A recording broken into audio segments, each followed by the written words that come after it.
Breaking news, Ida upgraded to a hurricane by the NHC with a forecast that takes it to major hurricane strength ahead of landfall somewhere on the northern Gulf Coast. We're live with a team of meteorologists to break down the latest track, the latest models. We also have a meteorologist Q&A coming up here on Tracking the Tropics. Hey there, folks. JB Buno here with you live in your hurricane headquarters moments ago. Ida, now Hurricane Ida. Great to have WKRG Chief Meteorologist Ed Bloodsworth joining us. They're keeping a very close eye on where this storm is headed in Mobile, Alabama, where Ed is joining us from. We want to get to your comments and your questions here in the Facebook Live comment section, as we do here in our interactive Q&As here on Tracking the Tropics. You can use any of the hashtags on your screen, hashtag Hey Ed, hashtag Hey JB, or hashtag Hey Amanda for Tracking the Tropics meteorologist Amanda Holly here with the latest on Ida and an active Atlantic basin. Amanda. Yeah, we got a couple of updates just within the past 30 minutes. That's why we're kind of on here a little bit earlier than 2 p.m. We got one, just an intermediate update from basically the hurricane hunters. Found Ida at hurricane strength about a half an hour ago. And then we just got the 2 p.m. update advisory, the normal advisory that we get in as well. Again, Ida now at hurricane strength. Again, we are still tracking a couple of other areas of investigation basically in the Atlantic. Those are not going to affect the United States. So we're not going to focus on those in this episode of Tracking the Tropics. It's all eyes basically on Ida as it passes over the, basically as it's making its way toward Cuba here. And it's moving pretty quickly, northwest at 15 miles per hour. Again, a category 1 here, maximum winds at 75 miles per hour. They have to be 74 for that hurricane strength, and obviously now we're above that. And it's basically going to continue to at least steadily strengthen over the next 48 hours before it makes landfall, if not rapidly strengthen as it moves into the Gulf of Mexico. You can see the pressure here at 987 millibars. We're going to be watching that closely as we head over the next 48 hours, and that's because that's another indication of how strong this system is. It looks a lot healthier on satellite right now than it did just 24 hours ago. We're really starting to see the system come together. It's been impacted by some strong upper level winds over the past couple of days. That's why it took a little while for it to organize. But those upper level winds, they're now weakening, and there's basically nothing impeding this anymore. So it's going to take all of the warm water in the Gulf of Mexico and strengthen before it makes landfall. So this is a situation that we are taking very seriously because it will likely be a major hurricane making landfall along the Louisiana coastline sometime Sunday afternoon or Sunday night. This is the latest track from the National Hurricane Center here, and they have been explicitly calling for rapid intensification. I know on Tracking the Tropics and a lot we talk about how sometimes there's just a lot of uncertainty. There's not a lot of uncertainty with this one. We have good agreement on the models, and we have good agreement on all the environmental factors coming together for this to strengthen pretty quickly as it moves through the Gulf of Mexico. So you can see a tighter cone here than what we would otherwise see with previous storms. Sometimes they've been a little bit wider.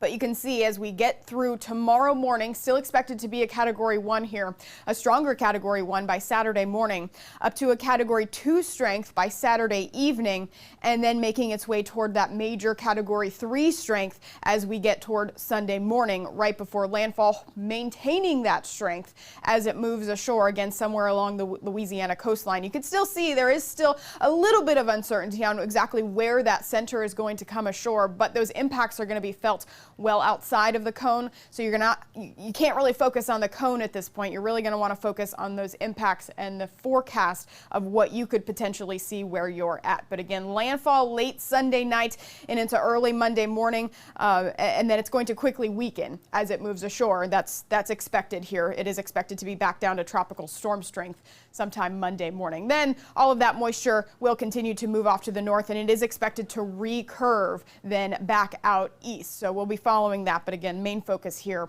will be that landfall and what we're going to be watching, how it strengthens, how fast it strengthens in the Gulf of Mexico. These are the latest forecast models. They all take it right over the western tip of Cuba here. That may limit the strengthening over the next few hours as it does so. So that's some good news there. But as soon as it emerges into the Gulf of Mexico, again, it's going to be a pretty rapid intensification with Ida. The models are in very, very good agreement that this is where Ida will be headed. Now, I can't rule out some subtle shifts east or west as we go into the next couple of days. But I do think that this is looking more and more likely a major Louisiana impact, and everything to the east as well. So, we are going to bring in meteorologist Ed Bloodsworth, chief meteorologist there, who is in Mobile. And, this isn't your first go around with hurricanes here, but you are going to be on that, what we call the dirty side of the storm. What kind of impacts are you expecting at this point for your area? Well, we're going to start seeing the main impacts, some of the indirect impacts tomorrow as the system moves into the Gulf. I mean, we're talking about the wave heights building dramatically and a pretty good risk for rip currents as well. And then by the time we get into Sunday, we're talking about 15-foot breaking waves, storm surge into some of our inland areas, our Mobile Bay and some of our back bays as well. And as you mentioned, Amanda, east side of the storm, all of the rain and all of the strong wind. So we may not get into hurricane force winds, but it is going to be a rough day, no doubt here, Sunday going into Monday.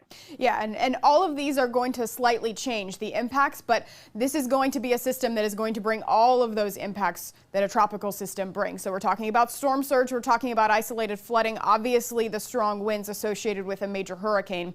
Can't rule out the isolated tornadoes and the localized flooding with some of that heavy rain. Luckily, we're not expecting this to slow down very much. I'm not expecting it to stall or anything like that, so it will be moving through, but it is going to dump a lot of rain as it does so, and all of that rain is then going to continue on into the Tennessee Valley. Of course, we've got tropical alerts already in effect, hurricane watches in effect for most of the Louisiana coastline here, including Alabama coastline as well, and that's of course because, again, wherever it comes ashore, everything to the east, that's where we're going to see the strongest impacts. And then the yellow areas that you see there, those are tropical storm watches. Those will be upgraded to warnings as we get a little bit closer to the event. We've got storm surge watches in effect as well, which will also be upgraded to storm surge warnings as we get into tomorrow. Again, just getting closer to the event here.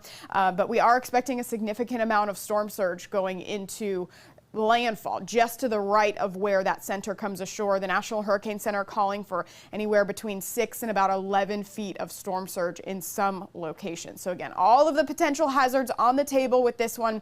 Damaging winds, especially near the center, storm surge near the center, isolated tornadoes on that eastern side, and the localized flooding where the heaviest rain ends up falling. Now, I do want to talk a little bit about what's helping to kind of steer Ida through the Gulf of Mexico, because there's been a lot of questions asking, is there any chance that we're going to see this turn and maybe come toward the Tampa Bay area or go even farther off to the west toward Texas?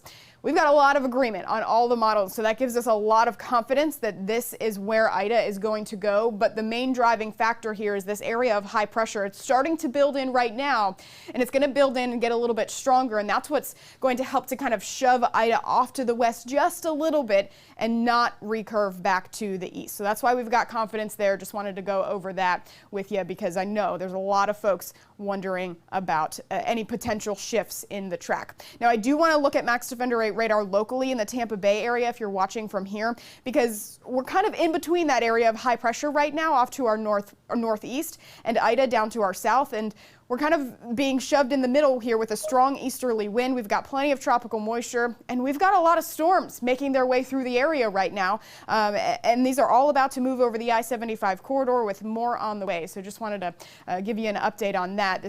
We have tropical moisture in place and a strong easterly wind. So that's what we've got going on here locally. I'm going to throw it back to JB and Ed here, and I'm going to come and join you guys. Remember to use the hashtag #HeyAmanda, #HeyEd, and #HeyJB.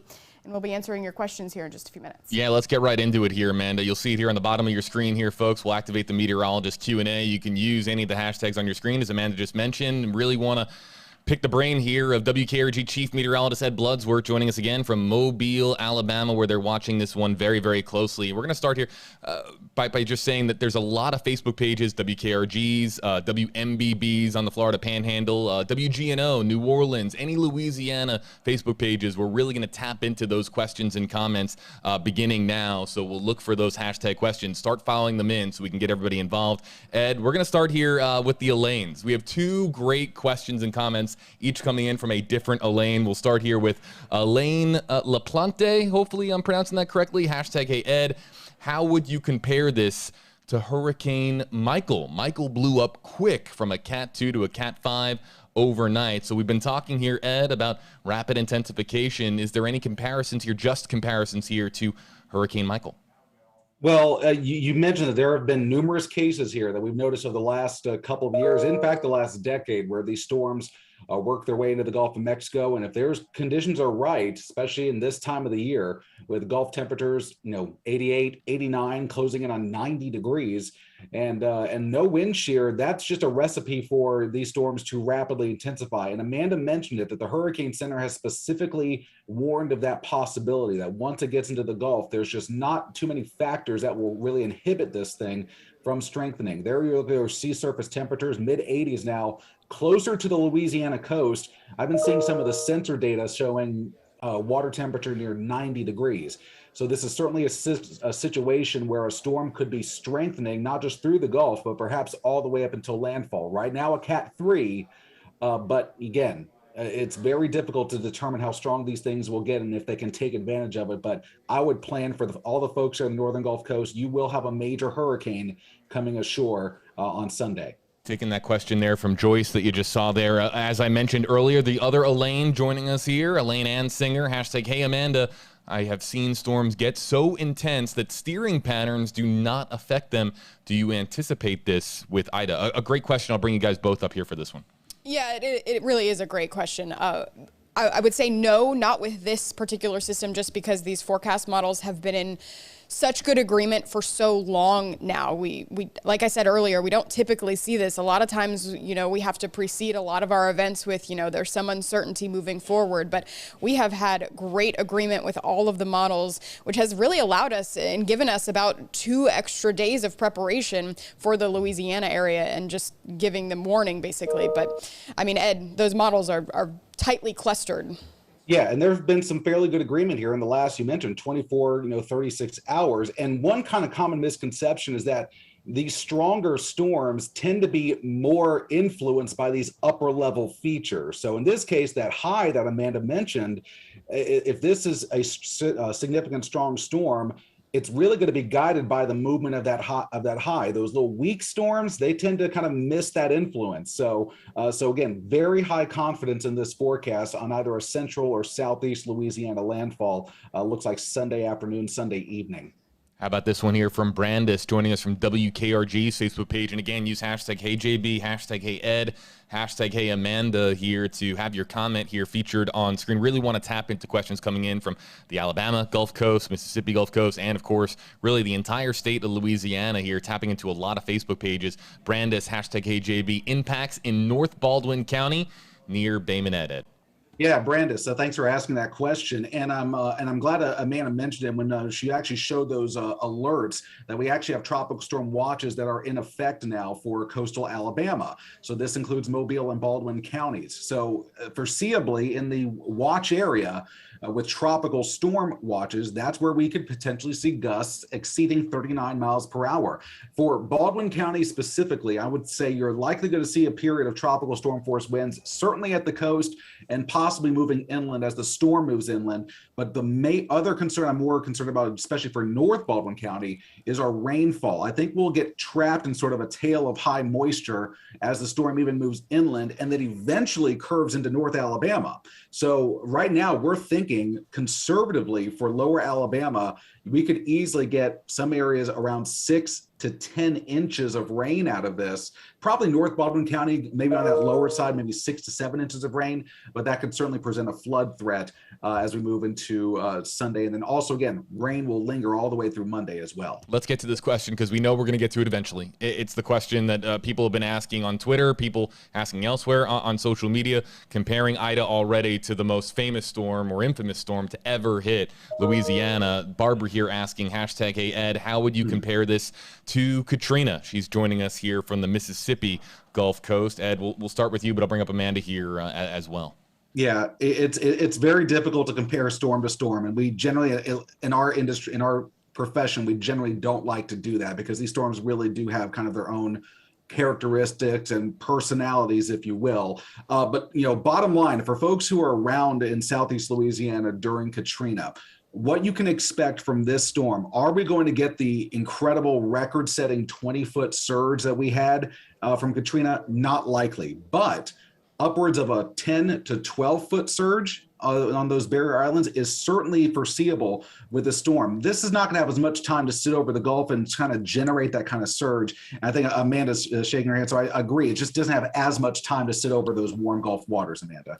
Yeah, we don't foresee this slowing down very much. So, time is on our side with this one. It's going to use the time that it has over the Gulf of Mexico to kind of soak up those warm waters and strengthen.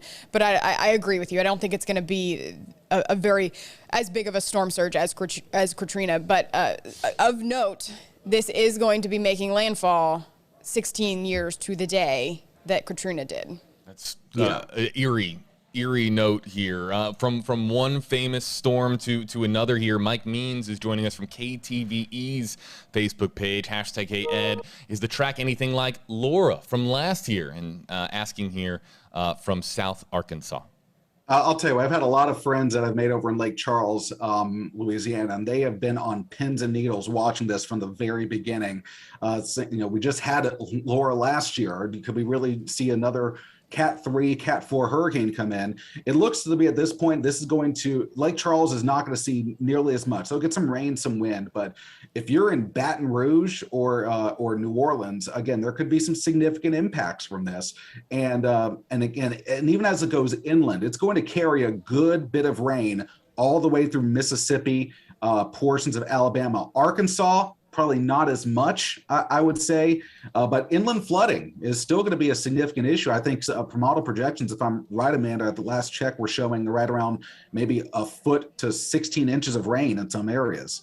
I saw, that projection of 10 to 15 inches going well inland as all of this tropical moisture surges inland. So I said time was on our side with this one, but unfortunately, as it moves north, because it's moving quickly, we are going to kind of bring that moisture north as well. It's not going to have time to kind of squeeze all of that moisture out before it gets there. We're getting in some Louisiana questions here. Again, you see it on the bottom of your screen. We're in the Meteorologist Q&A portion here of Tracking the Tropics. You can use a hashtag on your screen to ask a question to one of the two meteorologists here. We have, of course, WKRG Chief Meteorologist Ed Bloodsworth there on the left side of your screen. Use hashtag Hey Ed for him. Amanda Holly, Tracking the Tropics meteorologist here with us at WFLA. Use hashtag Hey Amanda for her. And from one Amanda to another here, hashtag Hey Amanda coming in from Amanda Lukrenko. Hashtag Hey Amanda, I live in Baton Rouge. Should we be evacuating? So that's a great question, Amanda. I would definitely follow your local officials. If you have an evacuation order that's issued, I would absolutely follow that. And if not, then it kind of goes to your discretion as to, what kind of structure you're going to be riding the storm out in. Is it a strong structure? Then if you're not asked to evacuate, then, maybe you are safe to stay in it. But I would suggest maybe if you're in a mobile home, that is not a very safe structure in a storm like this. But we actually evacuate for water. So it's going to be the storm surge that we evacuate for. We always say run from the water, hide from the wind, and because it's much easier to evacuate for that water and then, hide and protect yourself from the wind. But you have to be in a sturdy structure, so it's just going to be something that you kind of have to make that decision if you're not in an evacuation zone. How about April D? KLFY's Facebook page, that's Lafayette, Louisiana, hashtag Hey Ed. What about Washington, Louisiana? Sometimes our small towns are left out on the warnings. I had to do a little bit of research here, you guys, just to make sure that I knew exactly the area that I'm talking about. Washington, Louisiana, smack dab in the middle of the state, right north of I-10 there, Interstate 10 there, north of Lafayette. So, Ed, what do we say for that section of Louisiana? Yeah, I think, once you go north of Baton Rouge, there will certainly be a period of, tropical storm winds and potentially hurricane gusts, even as the storm moves inland. But again, the farther in, this is going to actually slow down a little bit once it makes landfall and starts to make that curve due north. But if you are in, north of I-10, north of Baton Rouge in central Louisiana, yes, the center of the storm will be rolling through. You are officially under a hurricane watch, so you could get a period of hurricane force wind gusts, certainly spreading well inland. But again, I think the farther inland you go, the water is going to be an issue in terms of the freshwater flooding. As mentioned, 12 inches of rain with some gusty wind inland, that's going to really destabilize a lot of the trees around there. So it wouldn't be shocked to see, weakly rooted trees start coming down, and there could be some significant power outages farther inland as the storm even races all the way into Mississippi. It wouldn't be rule out seeing some power outages there as a result of Ida. How about this one? Coming right back to you, Ed, from Ashley Rose here, WJTV's Facebook page, Mississippi, joining us here. Hashtag, hey, JB, how bad is it going to get in Hattiesburg?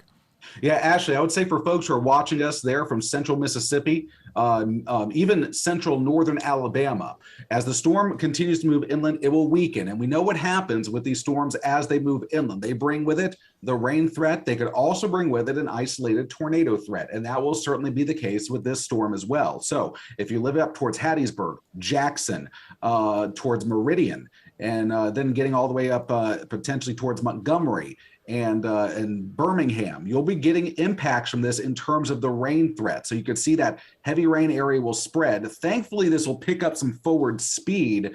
So I think we're pretty much in the clear in terms of the significant impacts from this system, even our inland areas, northern Mississippi, North Alabama, by midday Tuesday, as by that point, the center will start working into the Tennessee Valley. How about, let's point this out real quick before we get to the next one here from Jasa.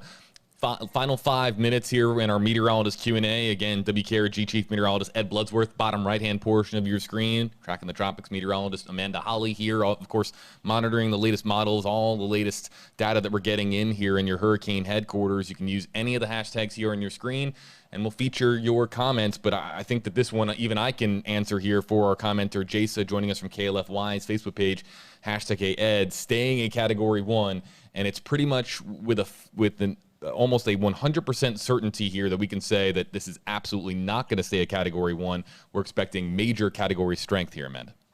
Yeah, this is not going to be a Category 1. It's already Cat 1. It's not going to lose much strength as it rolls over Cuba. It's moving over a not so mountainous portion of the island. So it'll likely hold steady in its strength, but Amanda, I really do foresee that once this thing gets into the Gulf of Mexico, that core it really consolidated this morning, and I don't see much to really disrupt that all the way up until landfall. So I think a minimum Category 3 hurricane is looking likely here. Minimum. Yeah, I completely agree. We talked about the sea surface temperatures. They are plenty warm enough.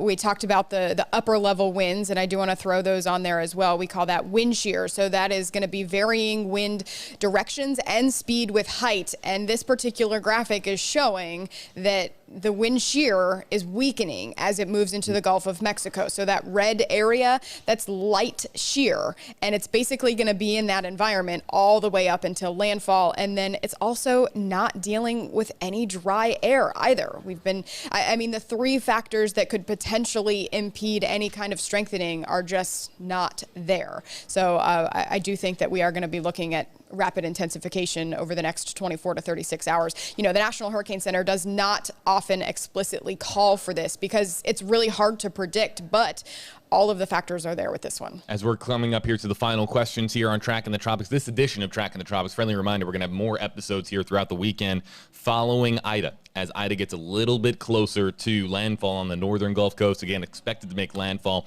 at some point on Sunday. Depending, of course, on how fast the storm moves through the Gulf of Mexico. We're going to monitor it very, very closely. There you see the track, Amanda, bringing it up here on cue. Expected Sunday night, but we'll monitor the speeds here very, very closely. Final question. We'll try to go rapid fire here now, you guys. Try to get to as many questions and comments as we can here in the final few minutes of this edition of Tracking the Tropics. Ed, coming to you from Jasmine Williams from KLFY, hashtag Ed. What will Gulf Shores receive from this storm? We'll see some very high wave activity, some coastal flooding and storm surge as well as we move into Sunday.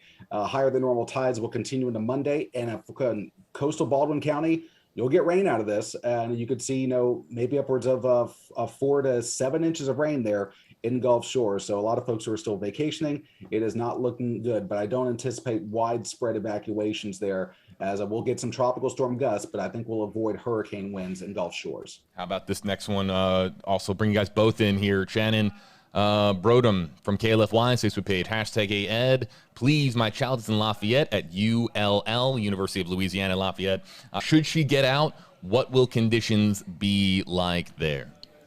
Well, I'm gonna also bring Amanda in on this because she just made reference to it. It's all about listening to your local officials. If they tell you to evacuate, if you're in a flood prone area and the evacuation order is given, get out. That's the point. They don't give those. They just don't throw those orders around. They take very good care to make sure that the folks who need to get out are informed to get out. And not to cut you off there, Ed, but the timing is very key. They issue these evacuations in a very strategic order because they've done all the research on where the evacuations orders are issued and the routes that those people need to get out. So, when an order is given for your area, it is time to leave at that point. Don't wait for those decisions. Thomas Snoddy, KLFY's Facebook page, hashtag Hey Amanda. I live in New Iberia. How bad do you think this will hit us? New Iberia, I mean, right there in coastal Louisiana, not too far away from the Gulf of Mexico there, so south of Lafayette. What do we say for Thomas's comment here, Amanda? I would prepare for a major hurricane to be impending. Conditions will begin to go downhill for you as early as Sunday midday, and then the worst of it will be Sunday evening as this moves ashore. You're not that far from the coastline. If I just buy a quick look at the map here, you're maybe a mile inland, so I do think that you will be experiencing those hurricane force gusts. You'll have to worry about the surge as well, depending on where the exact center comes ashore. Now, I am looking at a map, and you're just to the southeast of Lafayette, and if the center comes ashore to the right of you or to the east of you, conditions will be a little bit better, but you're going to be so close that you're going to want to prepare for all of the impacts that a hurricane will bring. How about this one from, I can't pronounce, Gaspard? Maybe the first name here from KLFY's Facebook page, hashtag Ed. What is the likelihood of it moving further to the west? And Ed, we've been talking about really the high consensus with these models that have been coming in over the last 36 hours. Yeah, we will not see any dramatic changes in this track. I think that this is fairly well locked in at this point, that this is going to be a Louisiana landfall. I mean, look at that consensus, even, more than 48 hours out from landfall. Could we see some, again, adjustments to the east or west? Yes, but this is not going to make it to Texas. This is now more than likely not going to be a southeast Mississippi landfall. This is looking more and more likely this will be either southeast Louisiana or central Louisiana, anywhere there from Vermilion Bay all the way back towards Grand Isle. So that is the main area of concern at this point. I don't foresee that changing at this point. I used to live on the Gulf Coast, and I can tell you some of the nicest people that you will ever meet are from Gulfport, Mississippi. We've got Velasco Jessica joining us, WJTV's Facebook page, hashtag KJB. How bad will Gulfport, Mississippi get hit? And let's just talk about really just in general here, between Louisiana and between Ed, where Ed is in Mobile, the Mississippi Gulf Coast. Let's just kind of talk about them generally here. What do we say for the Mississippi Gulf Coast? Well, I mean, you see our hurricane watches are in effect. They'll be upgraded to warnings, and we could foreseeably get some hurricane force wind gusts at the coast. Just kind of also depends on how much the wind field expands, which it will as it moves through the Gulf. But for Gulf shores specifically, especially again, right, or Gulfport rather, at the coast, I mean, there will likely be some wind gusts around 70 to 80 miles per hour. I think that's pretty good at estimation at this point.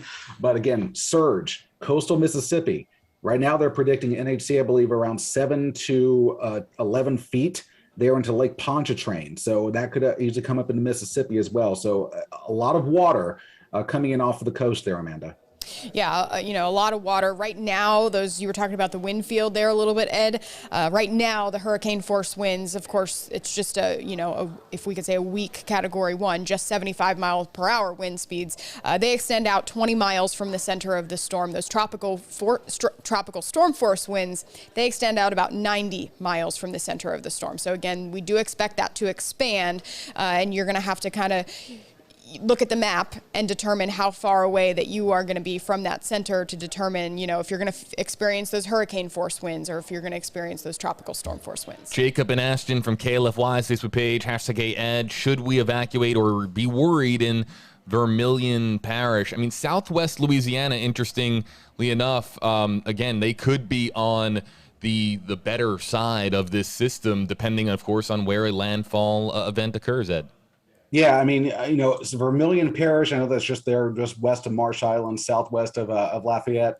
And again, when it comes to evacuations, we are not going to be the ones to tell you to evacuate unless you are told specifically by your local emergency managers to evacuate. I know that area. We've got Hank Allen there at WGNO, Ashley Ruiz that are stationed in Baton Rouge. And as soon as they get any issuances of evacuations, they will certainly pass them along to you. But if you are told to get out, a mandatory evacuation is issued.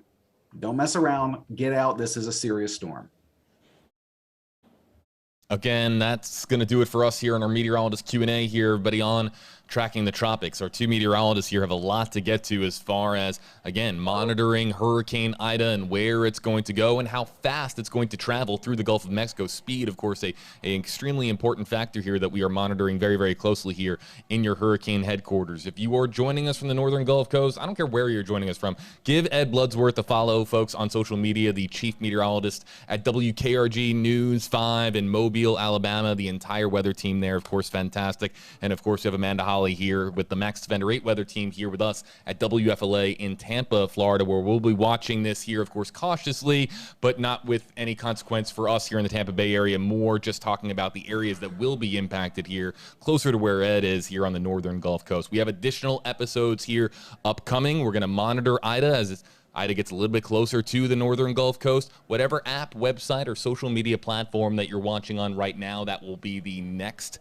the next site, of course, where we'll be popping up here live, everybody, on the app, website, or social media platform that you're watching on right now. We'll have continual updates here on Hurricane Ida. But for now, for Ed Bloodsworth and Amanda Holly, I'm JB Buno. We'll see you next time, folks, here on Tracking the Tropics.